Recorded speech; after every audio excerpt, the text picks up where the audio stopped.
Get free from people.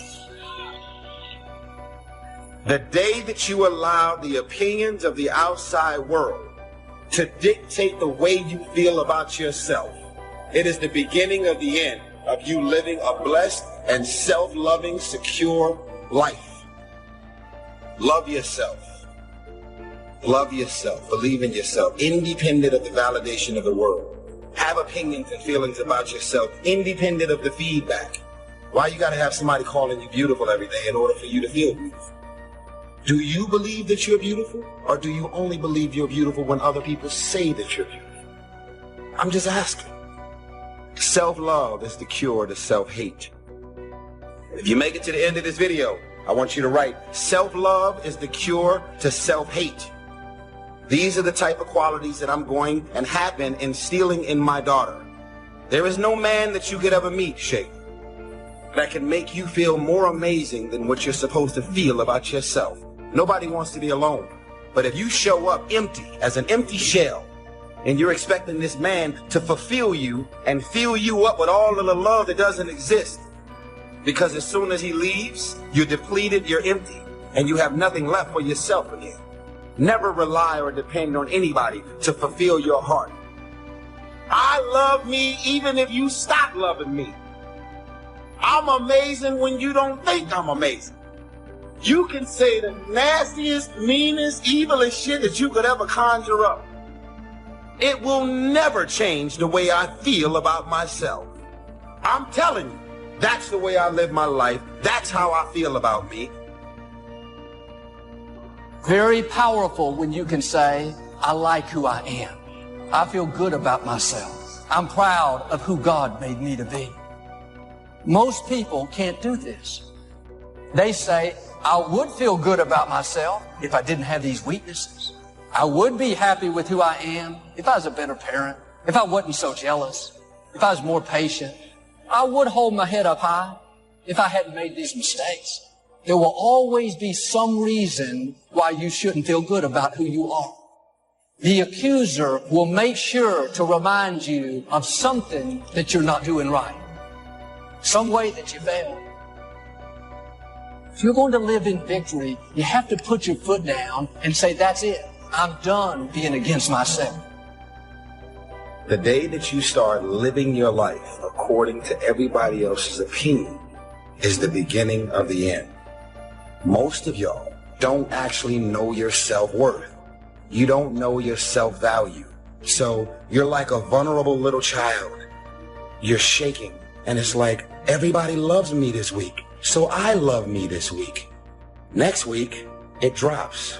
So now you're running around insecure and not loving yourself, sad and depressed, based on the feedback, the responses, and the energy that the rest of the world is giving you. That you allow your self-worth to be based on what other people think of you is the beginning of the end. I love me. So the day that you decide to stop loving me, I'm not going to love myself any less. I believe in me. If you stop believing in me, I'm not going to believe in myself any less. If you believe that I'm irrelevant and that I don't mean anything to the world, that no one is checking for me, because you think or believe that about me, it doesn't mean that I'm going to believe it about myself. You spend your life performing for a crowd, it'll kill you. And you're like, I'm good. I'm not a singer. I don't perform for people. It's gotten much deeper than that now. It's the feeling that we get when we start offering ourselves up in a form that is more impressive to people, but is not authentic to us. Is the mode that we all get tempted to get into when we start trying to bring a version of ourselves to a situation that we think will make a good impression. Sometimes you can really be functioning in a role, but deep down feel like you are not really capable and you are not really worthy of the role. And so when people give you a compliment, you can't even receive it because it feels like they're talking about somebody else, because you know so much about yourself that you explain away your strengths and wallow in your weaknesses. It's called imposter syndrome or fraudulence complex. That peace that we're after lies somewhere beyond personality, beyond the perception of others, beyond invention and disguise, even beyond effort itself.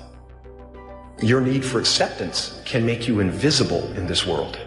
Don't let anything stand in the way of the light that shines through this form. Risk being seen in all of your glory.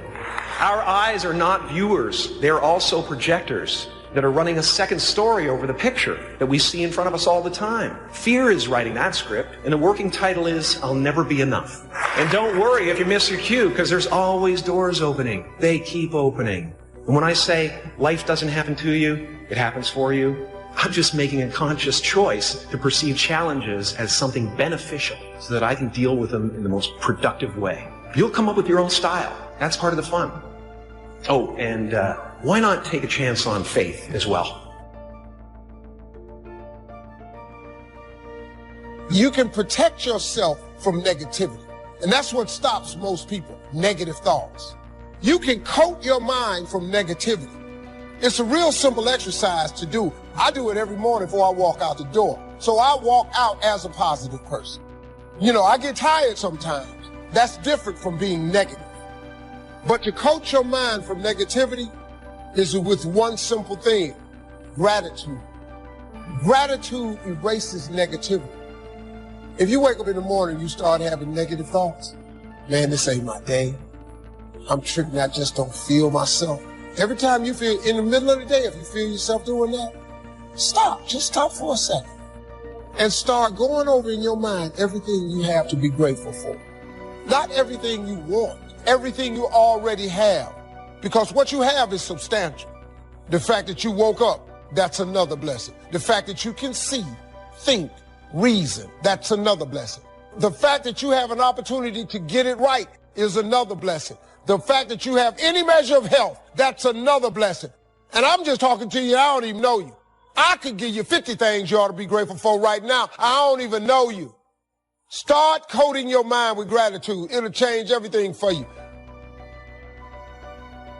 It's something in me that says, I need to do this. So that's the first voice. But we've trained ourselves to ignore this voice and listen to the second voice that I believe is a collection of the average society.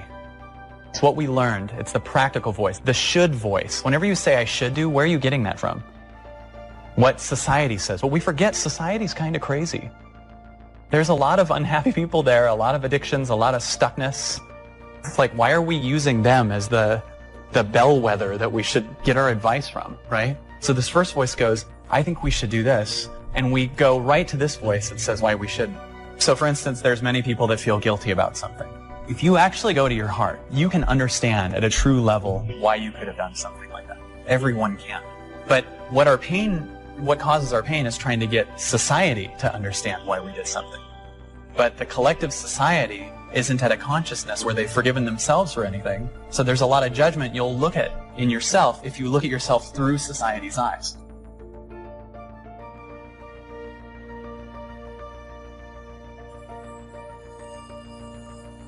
The labor, the work. Some people go for affirmations, but see that I do believe in affirmations, but here's the key on affirmations, and that is to affirm the truth. Affirm the truth. If you're broke, best thing to affirm is, I am broke. You put that up on the refrigerator where you can see it every day. It'll drive you to sign up for a class to learn a skill so that this doesn't happen anymore. Now, if that doesn't do it, reaffirm and put this up there. I'm 40 and broke. That's a lot more alarming. Something might be wrong with your philosophy, your policy, your plan, and your strategy. So, affirm, yes, but always affirm the truth. Here's what the old prophet said. The truth will set you free. Now, here's the freedom of the truth. Number one, freedom of the truth. To correct old errors in judgment. That's the freedom of the truth. Because if you don't speak the truth, then you're likely not to correct the errors in judgment. If something's wrong, but you say, hey, it's fine, it's fine, it's fine. How are you going to correct the errors of judgment that made it wrong? See, you can't say it's fine, it's fine, it's fine, and finally it turns out to be fine. Say, no. The only way to go from wrong to fine is not by affirmation.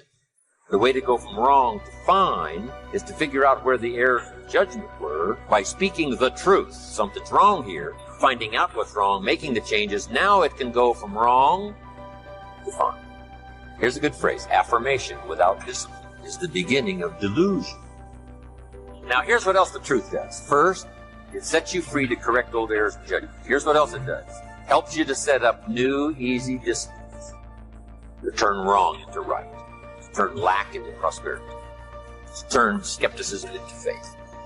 But in order to turn wrong into right, we must speak the truth. Because only the truth will set you free. Free to correct error in judgment. Because here's the formula for failure and here's the formula for success. The formula for failure, number one, a few errors in judgment repeated every day. We call that the formula for failure. A few errors in judgment repeated every day. Now, why would you repeat an error in judgment the second day? Reason, failure doesn't occur at the end of the first day. If it did, it would be helpful. Because then you wouldn't do that anymore. But errors in judgment are so subtle because they don't usually show their results until for a while. But a few errors in judgment repeated every day, and sure enough, you're way off course. Now, here's all you got to do is to turn that around. A few simple disciplines practiced every day, starts to create success. Not at the end of the first day. The first day is the end of a new beginning. The first day, that you've started a new track, that you've started a new direction. So we must all speak the truth. So affirm the truth. Yes, affirm God is good. Yes, affirm life is full of possibilities. Yes, affirm all the truthful possibilities. But you don't need to try to trick yourself into saying something is okay when it isn't okay. Some people say every day in every way I'm getting better and better. And if that's not true, see, that we call that delusion. If it's not true. If it is true, then it's wonderful, it's fabulous, we should celebrate. But if it's not true, every day in every way I'm getting better and better. See, if that's not true, then it is an affirmation that's destructive. Trying to prove people wrong or right about you is a cheap level of motivation, right, and it will wear out. In other words, not the lack of it, it's not the best type. People say, well, hey, Tom Brady, 6th-round draft pick. I mean, he's constantly trying to prove them that they picked the wrong guys.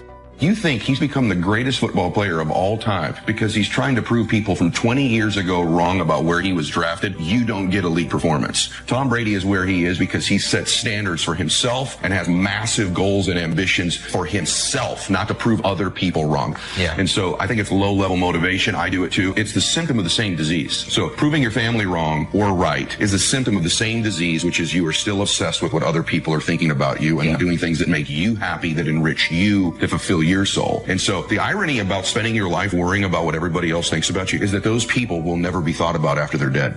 So they spend their life obsessing with what everyone thinks about them, only to die and have no one ever remember them. Because people that are so obsessed with what other people think about them never really ever fulfill their potential. So once you can drop that addiction, whether it's friends, strangers, or your parents, and you begin to do things that fulfill you, that make you happy, that change other people's lives by your contribution, now you can be remembered. Now your life echoes into eternity, even if it was a quiet life. So just affirm the truth. The truth is I lack some skills to multiply my income by 10, which I wish to do in the future. I need to learn the skills. Affirm that you don't have the skills, so that it'll drive you to get the skills because you want to multiply your income by 10. Yes, it is true. All things are possible to the believer. It is true. Errors in judgment lead to devastation. We don't just need the truth, we need the whole truth and nothing but the truth. Here's what we don't need: delusion. You don't need delusion in order to try to make something out of nothing. All you need is this simple little formula: to imagine, because imagination is so powerful. It's the beginning of creating all things that we see. Then faith to believe it's possible. It says what? With faith, everything's possible. Without faith, nothing is possible. So that's a good study to make. Creating faith to believe it's possible. But now we deposit faith and imagination into muscle, into discipline. Michelangelo was a genius, but it wasn't his genius that created this famous sculpture. But his genius was so strong and he believed in it so thoroughly that he picked up the chisel and the hammer. And it was the muscle and the chisel and the hammer that created the sculpture. And without the discipline, there would be no sculpture. But if you take your genius, if you take your ideas and your inspiration and your excitement and translate it into muscle, If you want good health, you can study every book there is, and you can believe that it's possible to be healthy. But until you fall on the floor and start doing the push-ups, until you jog around the block, right? Until you start working on your good health, working and laboring. Labor pains, we call it. So add this to your repertoire of good ideas. New life only comes from labor. Now, some people try to create it with affirmation, but it doesn't work. New life only comes from labor. That's why we should devote most of our time to labor, because it's the miracle creator. It says 6 days labor and 1 day rest. Don't get those numbers mixed up. And here's why. It isn't rest that creates the miracle. It's labor that creates the miracle. And you just go right down the list. Labor creates the miracle of a career. Labor creates the miracle of a hotel. Labor creates the miracle of a fortune. You can have plenty of miracle. You don't need to engage in delusion. You just engage in reality. And here's what's real. Imagination, supported by faith, invested in labor, works miracles. The miracle of a relationship. The labor of my language produces the miracle of sight. Being able to see things you couldn't see before. If I labor well enough with the vocabulary and language that I've got, describing the value of my own ideas translated for you, maybe it'll help you to see something today, tomorrow, that you've never seen before. So the labor of my language, the work, and lecturing is hard work. They say 1 hour of intense lecturing is like digging ditches for 8 hours. The intensity and the energy and the vitality it takes, right? You just become almost exhausted sometimes in laboring with words to get your vocabulary out there where it touches someone's consciousness so that they can see something they've never seen before. And we call that miracle stuff. I don't know how it works. You don't need to know how it works. All you need is a simple analysis like this. But the labor takes the idea, supported by faith, translated into labor, and it starts producing all kinds of miracle. So now you can understand that you are a miracle worker. Would a miracle worker sleep late? I doubt it. Unique thing about genius. Genius has no sense of time. It's amazing. If you could have met Michelangelo and, you get there and it's like 11 o'clock. It's like midnight. And you said to Michelangelo, isn't it a little late? And Michelangelo would say, late? What's this late? What does that mean, late? I don't understand late. To a genius, it's not late. To the average person, it's getting late. But to a genius, it's not late. Say, well, Michelangelo, I'll meet you here in the morning and watch you get started. And you got to get there at 4 o'clock. You say, it's really early. And Michelangelo says, early? What's early? I don't understand this. What's this early?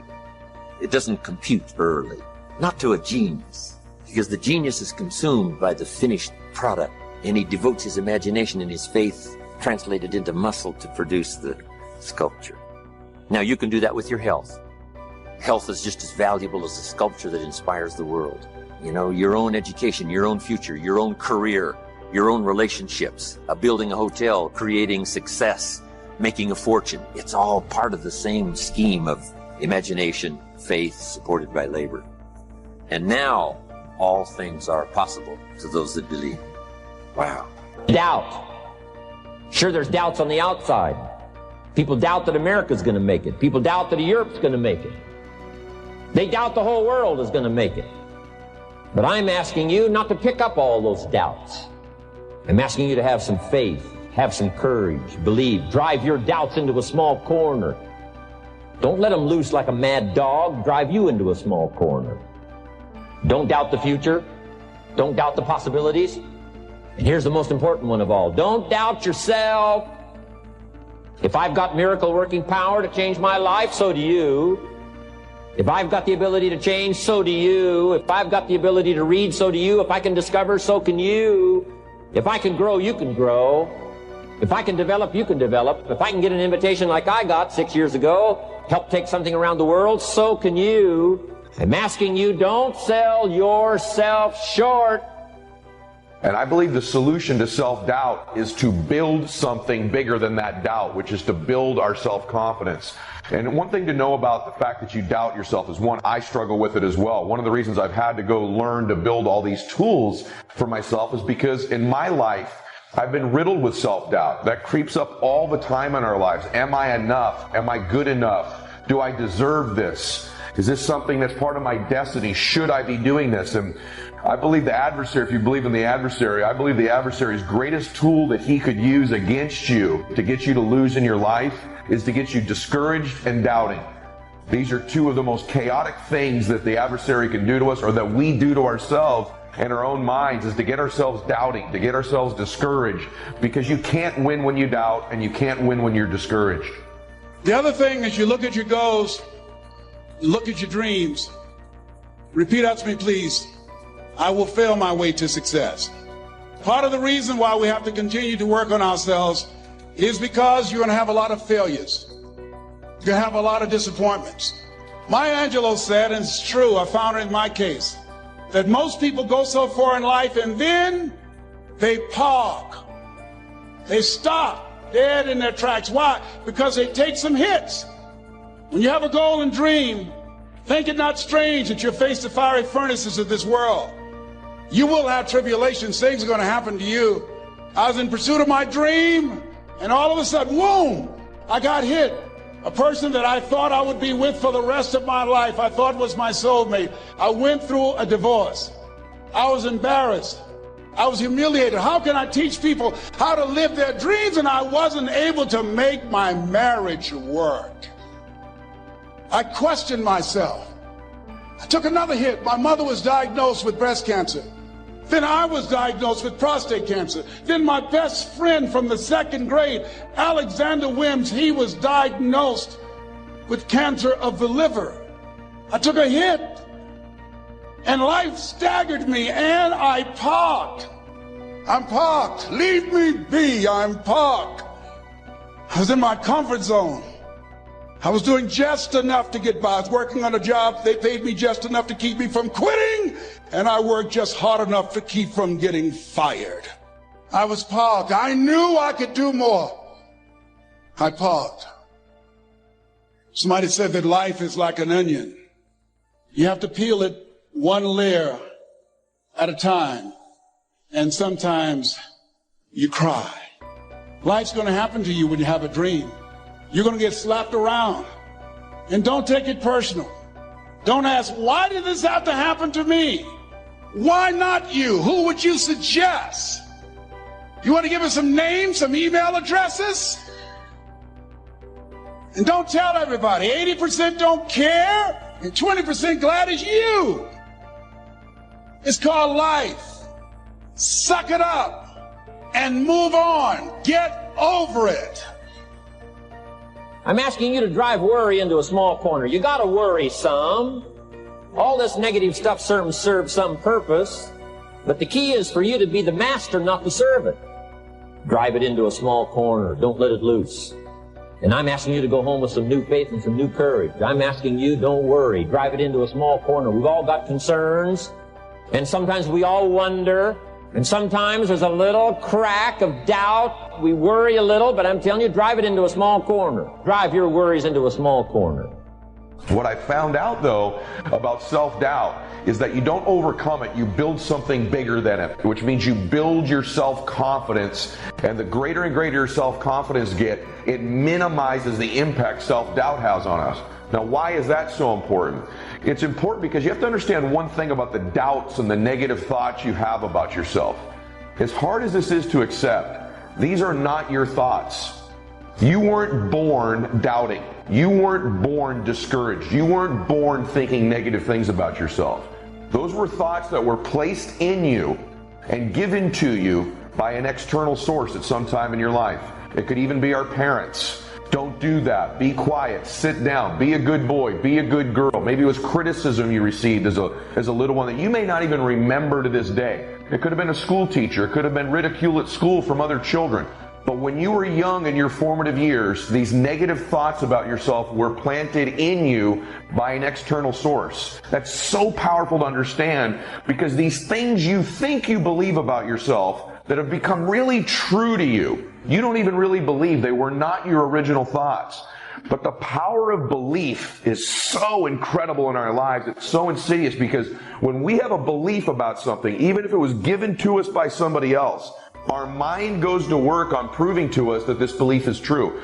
So if somebody told you you weren't enough, or you weren't smart enough, or pretty enough, or fast enough, or strong enough, or you don't come from the right place, or you're not in the right culture, the right race, the right religion, the right height, the right IQ as a young person, or you were put down, and these beliefs were given to you, what happens is your mind tries to prove beliefs true, so it finds references. So once you think it, your mind finds an example of your life where you weren't enough, another one where you weren't enough, you weren't smart enough, you weren't pretty enough, you weren't handsome enough, you weren't strong enough.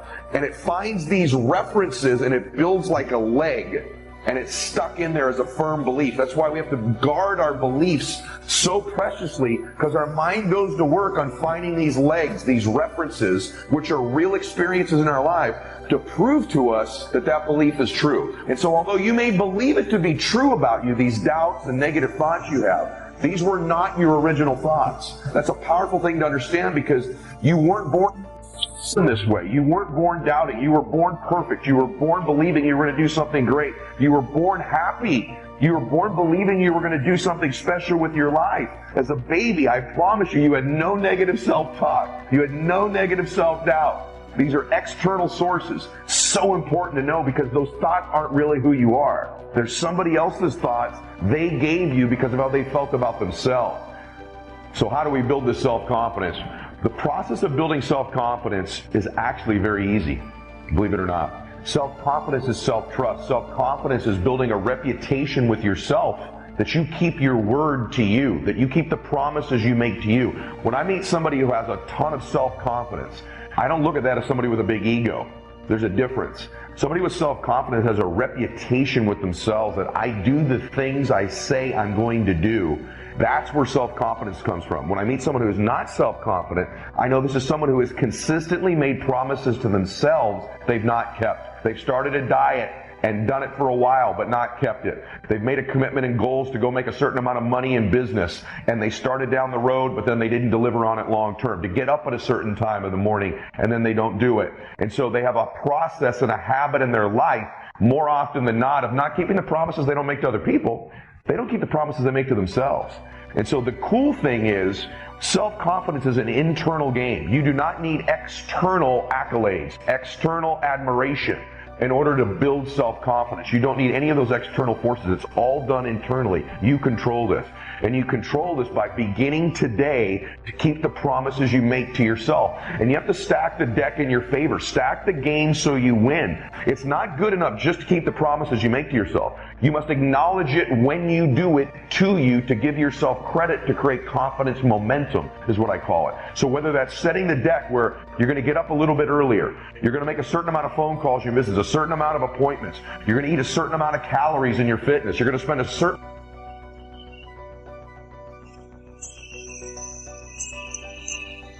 amount of time with your children or your parents, and you begin to do these things you say you're going to do. You say simple things like, I'm going to lay out my clothes the night before I go to bed every night, before I go to sleep, so when I wake up that decision's made for me. And believe it or not, the fact that you just do something that simple that you then deliver on begins to build confidence. So you say, I'm going to stretch in the morning when I get up, and you do it. All of a sudden, it's all these habits I teach. When you just begin to do the things you tell yourself you're going to do, you begin to build self-confidence, which is this reputation with yourself. So ask yourself a question right now. What is one thing right now, one promise I can make to myself that I'm going to begin to keep starting this minute? And begin to do it. It could be how often I'm going to pick up a book and read it. But you begin to stack things you commit to do, and then you deliver on them, and you acknowledge them to yourself. You're in the process of building self-confidence.